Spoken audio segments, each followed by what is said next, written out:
উস্তাদের উস্তাদের কদম বুঝি, মা বাবার কদম বুঝি না করলে আর কদম কার চুমাই দিবেন?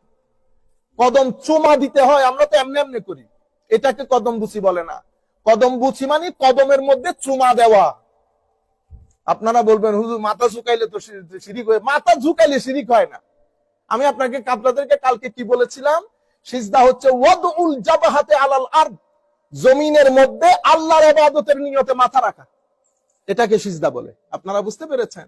তাইলে উস্তাদ, এটা আপনারা মাথায় রাখবেন সব সময়। এবং আমরা আমাদের সন্তানদেরকে শিক্ষা দেব উস্তাদের তাজিম। যেমন স্কুল থেকে আমার ছেলেরা আসে, আমি অনেক প্যারেন্টস কে দেখেছি, ছেলেরা বলে না today this happen, that happen. এখন আপনারা বলেন আচ্ছা ঠিক আছে, কালকে গিয়ে জিজ্ঞেস করবো না, এটা বলবেন না কখনো।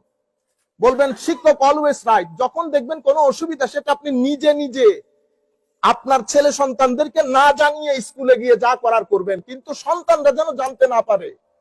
কারণ আপনার সন্তান যে প্রত্যেকদিন স্কুলে যাচ্ছে, গ্রেড 2 গ্রেড 3 অনেক কিছু শিখতেছে না।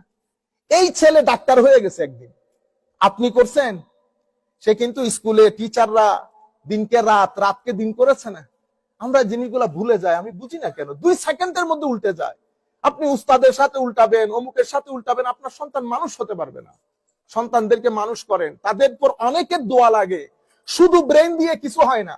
শুধু ব্রেন দিয়ে যদি কিছু হয়, আমাদের পক্ষে আজকে এত এই অবস্থানে আসা সম্ভব হইতো না। আমরা তো ভালো ছাত্র না, ভালো আলেমও না। মানুষের দোয়া লাগে, মা বাবার দোয়া লাগে।